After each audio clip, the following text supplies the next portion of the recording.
Selamat pagi anak-anakku kelas 11 MIPA 7. Kita ketemu lagi pada pembelajaran jarak jauh untuk mata pelajaran fisika. Kalau pertemuan pertama kemarin kalian sudah paham apa-apa yang harus kalian pelajari selama satu semester ini, maka mulai hari ini kita langsung masuk ke materi sesuai dengan kompetensi dasar yang harus kita pelajari. Sebelumnya, semoga kalian semua bersama keluarga dalam keadaan sehat semuanya, sehingga semangat belajar tetap terjaga dan kalian bisa menambah ilmu pengetahuan meskipun dengan cara yang sedikit berbeda yang kalian alami selama ini dengan proses pembelajaran jarak jauh. Baik anak-anakku, untuk proses pembelajaran jarak jauh yang pertama ini, untuk materi yang pertama kita pelajari adalah tentang torsi atau momen gaya. Kalau kalian di kelas 10 atau saat SMP kan sudah belajar tentang gaya. Ada yang tahu apa pengaruh gaya terhadap benda? Silahkan dipikirkan. Ya, saya yakin kalian ada yang banyak ingat bahwa gaya itu berpengaruh terhadap perubahan gerak benda. Artinya kalau kalian mendorong benda itu mungkin bergeser atau akan kemudian tetap diam. Seperti itu. Artinya di situ ada perubahan gerak. Dari bergerak kemudian berhenti, dari berhenti kemudian bergerak, itu adalah perubahan gerak. Nah, untuk kali ini kalian belajar tentang momen gaya. Nah, kalau momen gaya itu nanti pengaruhnya seperti apa? Nah, itu yang harus kalian pelajari. Nanti kalian juga harus belajar tentang adanya momen inersia atau momen kelembaban, kemudian adanya momentum sudut, ada keseimbangan benda, dan lain sebagainya. Kemudian juga tidak kalah pentingnya kalian nanti kan belajar tentang bagaimana benda itu menggelinding. Karena selama ini kalian sudah belajar tentang gerak translasi atau benda yang bergeser. Kemudian belajar tentang benda gerak melingkar. Nah, nanti kalau namanya menggelinding itu gabungan dari translasi dan rotasi, yaitu di samping berputar pada porosnya juga dia bergeser. Itu namanya menggelinding. Nah, itu kaitan dengan dinamika rotasi. Sudah siap untuk masuk ke materi? Baik. Untuk materi, semoga dengan media papan tulis ini kalian bisa membaca dan memahami bahwa untuk bagian yang pertama kita bicara tentang torsi atau disebut momen gaya.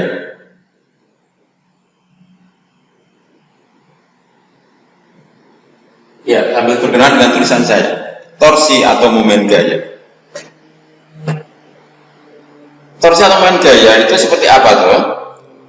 Kita misalkan kita punya suatu baut, kemudian ini ada kunci pas,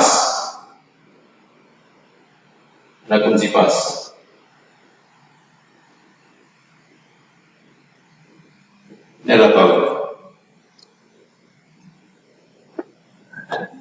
Kalau ini kita beri gaya, ini kita dorong dengan tangan, baik itu naik atau turun.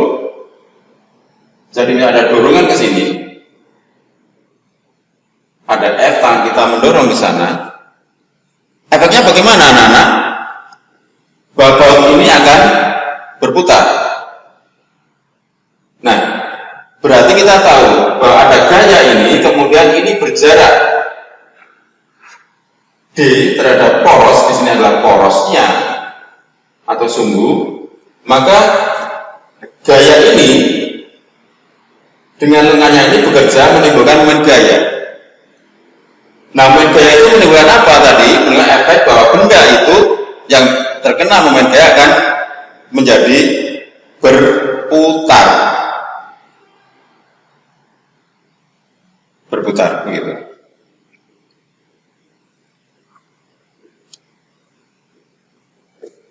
Nah, kemudian untuk momen gaya itu rumusnya seperti apa?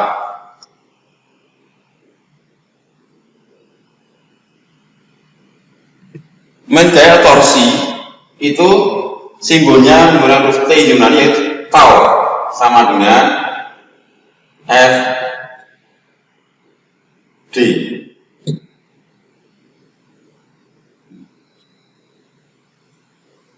Tau sama F D.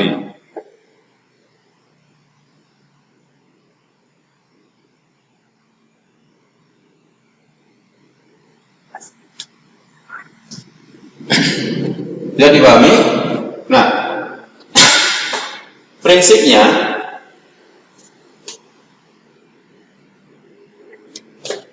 F itu adalah apa? Gaya. Satuannya Newton. D itu adalah lengan gaya. Lengan gaya. Ini satuannya adalah meter. Nah, tau itu adalah torsi atau momen gaya. Satuannya adalah Newton meter. Dan perlu dipahami bahwa syaratnya adalah F itu selalu tegak lurus dengan D. Jadi gaya tegak lurus dengan lengan gaya. Gaya ini harus tegak lurus dengan lengannya, lengan gaya. Bisa dipahami? Penerima seperti apa? Kita bisa ambil contoh seperti ini. Misalnya di sini ada suatu penghapus. Di sini satu tekan sebagai poros. Kalau dibiarkan dia akan berputar. Kenapa berputar? Karena di sini penghapus ini punya apa? Punya gaya berat. Nah, gaya berat itu arahnya selalu ke bawah, berarti kalau dengan sana sehingga ini dia berputar ke sana. Tapi kalau kita dorong begini, dia akan ke sana. Tapi coba perhatikan, ini saya dorong tegak lurus lengan ke sana. Saya dorong miring ke sana. Efeknya sama atau tidak? Efeknya adalah berbeda. Ya berbeda. Kalau kita dorong tegak lurus begini, kita dorong agak miring. Nah, sebaliknya kita dorong lurus ke sana. Apakah nggak akan berputar? Tidak. Karena apa? Gaya itu bekerja melalui poros. Berarti jarak antara gaya dengan poros tidak ada, karena dia melalui poros. Ingat, gaya itu jalan vektor, jangan hanya dipandang bahwa itu bekerja di sini, tapi dia sepanjang dari kerjanya itu. Jadi kalau berarti dia bisa lurus ke atas ke bawah, kalau ke sana dia lurus ke sana. Kalau dia ketemu dengan poros berarti tidak punya jarak terhadap poros. Berarti lengan gaya 0, maka dia tidak timbul momen, dia tidak punya efek berputar. Itu yang perlu dipahami. Bisa dipahami? Ya. Baik. Jadi secara rumus F kali D, di mana F-nya harus dengan D. Nah, bagaimana seandainya gaya dengan lengannya belum tegak lurus? Berarti kita harus mencari komponen gaya itu yang tegak lurus terhadap lengan gaya. Kita bisa ambil contoh begini. Ini saya hapus dulu ya. Semoga kalian paham. Misalnya kita punya batang seperti ini. Ini poros, ini adalah porosnya. Kemudian di sini kita beri gaya F ke sana. Ini membentuk sudut theta. Jadi ada gaya F. Ini untuk sudut theta tidak horizontal pada batang horizontal ke sana. Nah, bagaimana untuk kerja semacam ini? Maka kita harus melihat tadi acuannya bahwa gaya kalau dengan D-nya. D-nya adalah ini, jarak poros ke sana. Ini D. Semoga kebaca.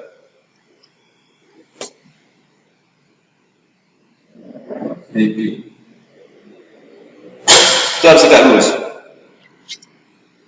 Maka demikian kita cari komponennya tegak lurus. Tegak lurusnya di mana? Kita ambil di sini.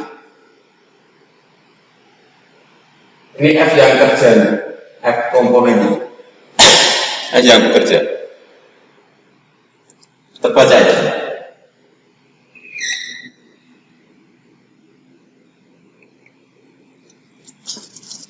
Ini adalah yang jelas F kerjanya.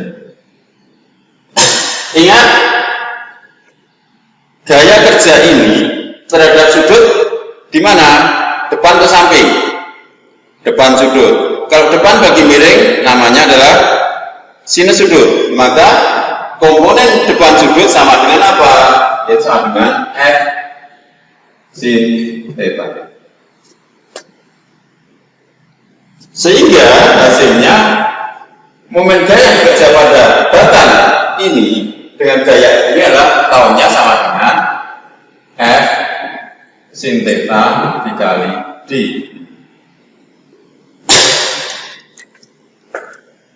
Ini perlu dipahami.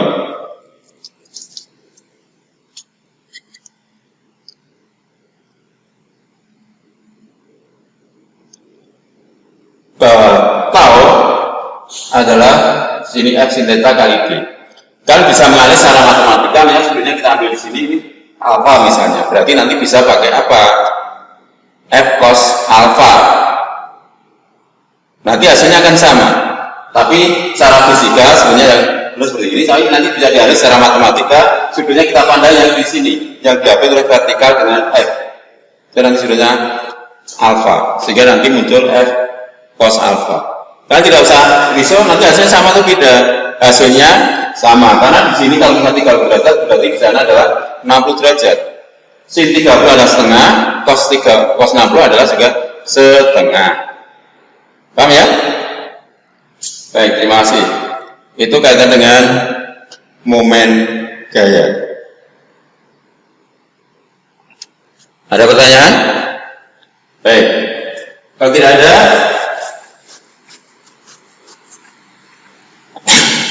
kita coba dengan contoh soal.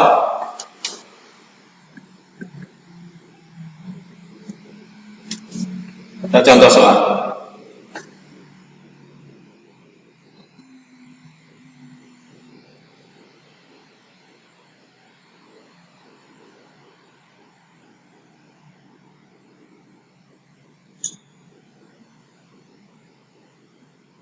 Tentukan momen gaya pada benda berikut. Untuk yang A,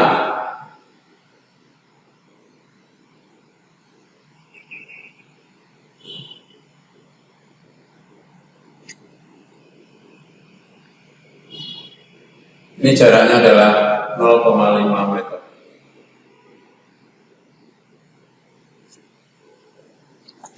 Yang B,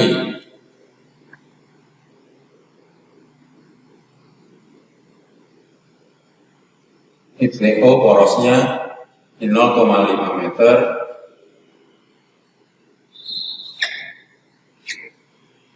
Ini ada gaya F di sini. F-nya sama dengan 10 Newton.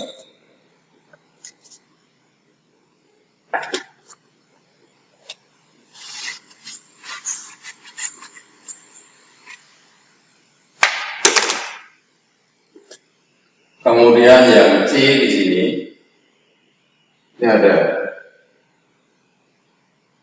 TO, ini 2 meter, 2 meter ya, jelas.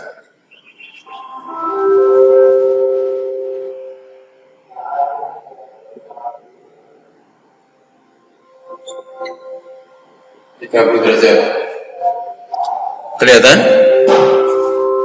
30 derajat. Dan yang D,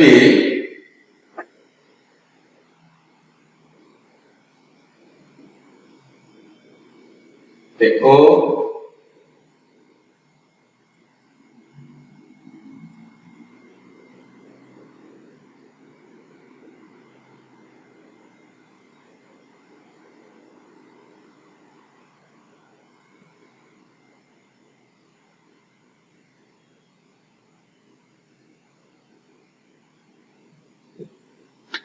Gitu.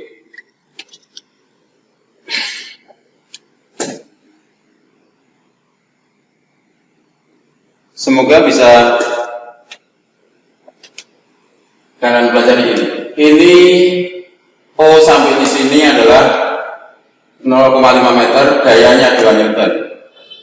O sampai di sini adalah 5 Newton, gayanya ke sana 10 Newton. Yang ini 2 meter, ini ada gaya ke sana, ini besarnya adalah 6 Newton. Ini untuk sudut 30 derajat. Kemudian yang D, jaraknya 1 meter, buat 2, 5 Newton, F1 jarak setengah meter dari poros. Jadi silakan dicoba kondisi benda seperti ini dengan poros di titik O.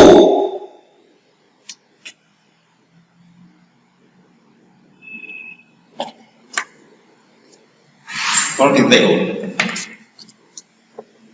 Baik, karena contoh soal mungkin kalian sudah mencoret-coret, silakan atau mencoba menghitung untuk yang A.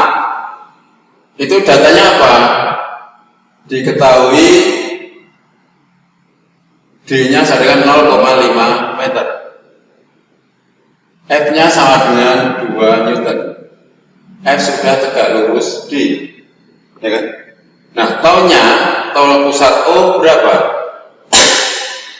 Jadi, momen gaya dengan poros di O. Momen gaya dengan poros di O berapa?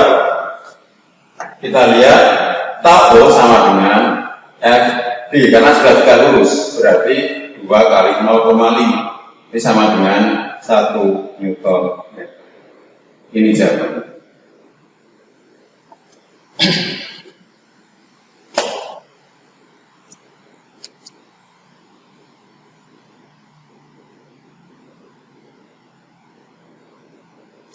Bisa dipahami? Itu yang A.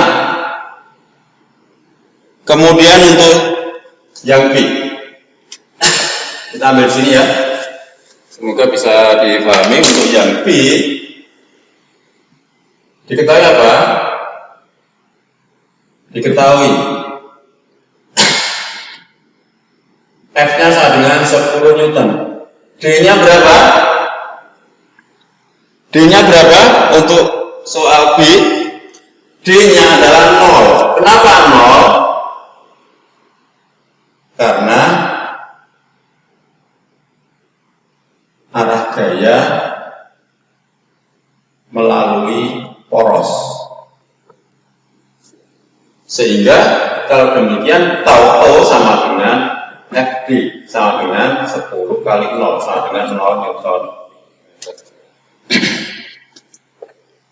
Jadi ini sebetulnya seperti kalau saya berdiri, ya porosnya ada di pusar saya didorong bagian kepala, maka akan berputar ke sana, didorong kaki saya ke belakang, saya akan berputar ke depan, didorong bagian pusarannya, begini dia akan berputar. Itu karena gayanya melalui poros.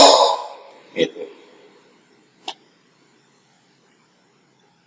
Ini jawaban untuk contoh soal A dan B.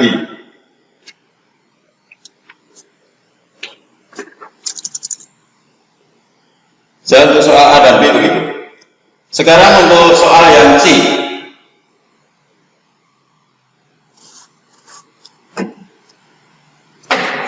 Soal yang C ini perlu dipahami.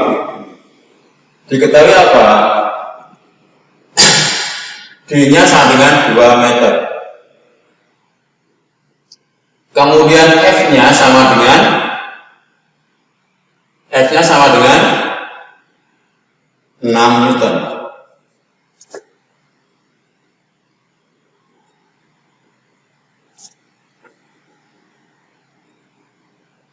Sudut antara F dan D, θ-nya adalah 30 derajat. Inilah sudut antara F dan D. Nah, momen gaya dengan poros di O-nya berapa?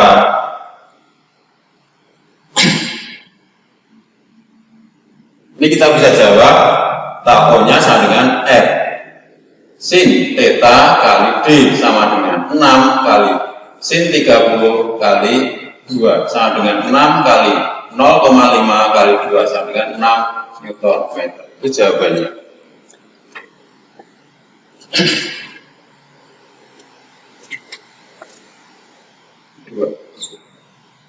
Jawabannya adalah 6 Newton meter.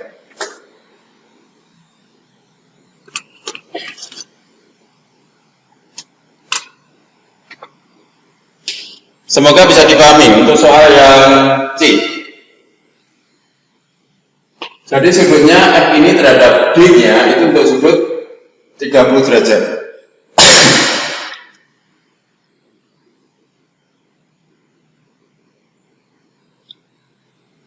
Baik, sekarang kita akan ke soal yang D. Yang D. Diketahui apa?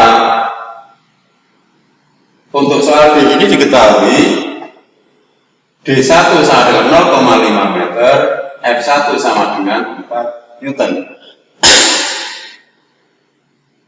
Ini ke bawah. D2 sama dengan 1 meter, F2 sama dengan 5 Newton, kemana? Ke atas.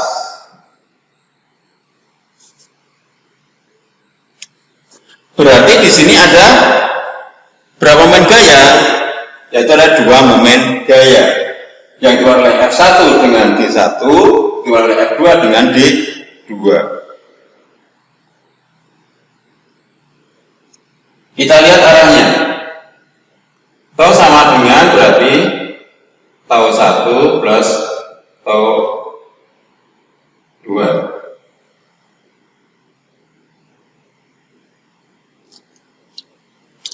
Kalau kita lanjutkan, ini dihapus ya, sudah paham.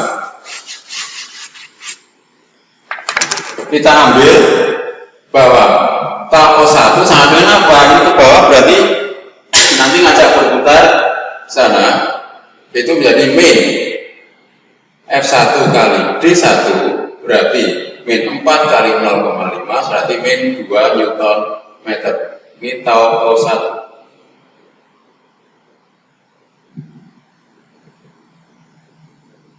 Momen gaya kedua terhadap poros O adalah F2 karena ke atas kali D2 berarti 5 kali 1 berarti 5 Newton meter. Sehingga jawabannya tau O sama dengan tau O1 plus tau O2 berarti min 2 plus 5 sama dengan 3 Newton meter. Arahnya berarah seruja untuk gampangnya ke sana. Prinsipnya kalau di fisika beda arah itu tandanya adalah berbeda. Satu positif, satu negatif. Tidak perlu kamu pikirkan nanti angkanya luar saja kalau negatif hasil teman saya positif, tidak usah pikirkan karena untuk negatif positif itu hanya masalah arah saja, tidak berpengaruh pada masalah yang lain. Begitu anak-anak, dan dengan momen gaya kali ini semoga bisa kalian pahami. Kalian bisa menganalisis di sekitar kalian sekarang apa sih yang ada momen gaya di sekitar kalian. Kalian bisa tengok di sebelah kalian duduk itu ada pintu kan. Nah pintu itu engselnya itu adalah porosnya. Kalau kalian dorong pintu itu tegak terus daun pintu maka momen gaya besar. Kalau kalian dorongnya agak membentuk sudut terhadap daun pintu maka momen gaya kecil. Kalau kalian dorongnya itu pas menuju engsel maka pintunya tidak akan berputar karena gaya dorong kalian itu melalui poros atau melalui pusat. Itu yang harus kalian pahami. Jadi jangan sampai kalian salah memperhitungkan dengan momen gaya. Begitu untuk momen gaya kali ini, semoga kalian bisa memahami hal tersebut secara baik sehingga nantinya saat kalian belajar yang lain itu kalian bisa paham. Jadi ada yang misalnya kalian buka baut, kalian buka mur, kalian dorong pintu, kalian kemudian memutar sesuatu, itu pasti kalian memberikan momen gaya. Sekian, semoga bisa dipahami dan wawasan kalian untuk belajar lebih baik lagi. Terima kasih atas perhatiannya. Sampai ketemu minggu depan. Selamat pagi.